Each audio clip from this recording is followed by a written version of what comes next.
North Korea fired a ballistic missile without warning over Japan on Tuesday for the first time in 5 years, a highly provocative and reckless act that marks a significant escalation in its weapons testing program.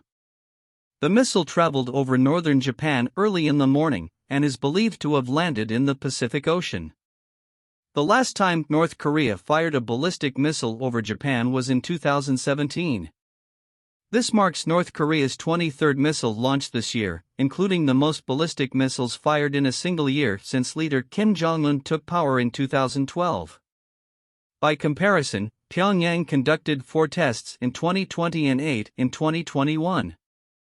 Here's what you need to know about North Korea's missile tests. What do we know about the missile? Tuesday's missile flew a distance of about 4,600 kilometers, 2,858 miles, with an altitude of some 1,000 kilometers, 621 miles, and a top speed reaching Mach 17, meaning 17 times the speed of sound, according to Japanese officials. By way of comparison, the U.S. island territory of Guam is just 3,380 kilometers, 2,100 miles, from North Korea. 2 experts told CNN these flight details suggest the missile fired was likely a Hwasong-12, an intermediate-range ballistic missile, IRBM, last tested in January. This is a missile that North Korea started testing in 2017. So it's not really a new missile, said Jeffrey Lewis, director of the East Asia Non-Proliferation Program at CNS. But, he added, its launch is significant because of the distance it can travel. North Korea has a bunch of missiles that are shorter range, and that wouldn't go over Japan, but they have a small number of missiles that could make that journey, he said. Why is this a big deal? Is it dangerous? North Korea usually fires its missiles into waters off the coast of the Korean peninsula, making this flight over Japan considerably more provocative, for both practical and symbolic reasons. This kind of unannounced launch could pose risks to aircraft and ships as the missile travels down to its target, since they would have no prior warning to avoid the area. And if the test had failed, causing the missile to fall short, it could have endangered major population areas. The missile flew over Japan's Tohoku region, according to Japanese Chief Cabinet Secretary Hirokazu Matsuno, which is home to more than 8 million people. In the past, U.S. planes have been grounded as a precaution following North Korean missile launches. And in late November 2017, several commercial jet pilots were reported to have seen what appeared to be the re-entry of a North Korean missile as it approached the Sea of Japan. However, Lewis emphasized, such risks are statistically low, especially that far out in the Pacific and that high above Japan as it flew overhead. Mostly, it's an escalation simply because it's provocative to fire a missile over your neighbor. For the Japanese especially, it feels like a violation of their sovereignty, Lewis said. If Russia fired a missile over Florida, we would have a fit. And, experts say, it's a sign of Kim's ambitions for North Korea's weapons development, and of what's yet to come.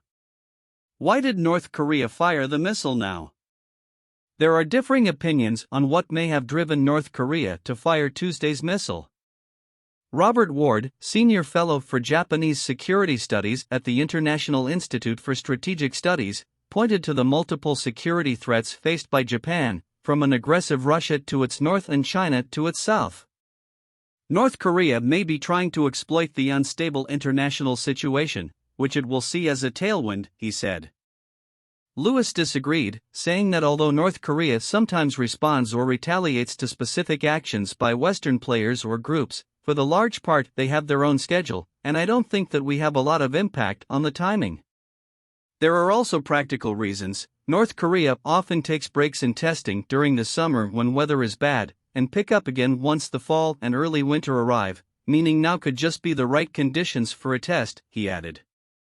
Joseph Dempsey, Research Associate for Defense and Military Analysis at the International Institute for Strategic Studies, added that Tuesday's flight path could just make for a better test.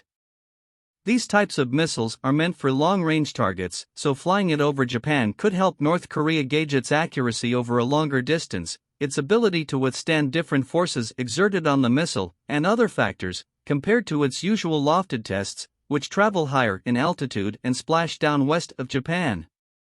What happens next? Kim had vowed earlier this year to develop North Korea's nuclear arms at the highest possible speed, and experts say Tuesday's launch is part of that push for weapons advancement. North Korea is going to keep conducting missile tests until the current round of modernization is done, Lewis said, adding that a nuclear test could come any time.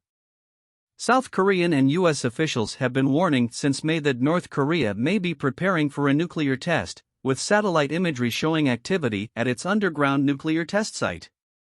If North Korea conducts a test, it would be the country's 7th underground nuclear test and the first in nearly 5 years. There are also other missile tests to watch. Apart from the Hwasong-12, North Korea also has 3 intercontinental ballistic missiles, ICBMs, capable of flying over Japan, though these have not been tested to their full range yet, said Lewis. This is probably an appetizer for the main course, which is yet to come, he added. I would expect that when North Korea has more confidence in one of their ICBMs, they might fly one of those to full range over Japan. Leif Erik Easley, associate professor of international studies at Ua Women's University in Seoul, added that North Korea could be waiting until after China holds its Communist Party Congress in mid-October to conduct an even more significant test. The Kim regime is developing weapons such as tactical nuclear warheads and submarine-launched ballistic missiles as part of a long-term strategy to outrun South Korea in an arms race and drive wedges among U.S. allies, Easley said.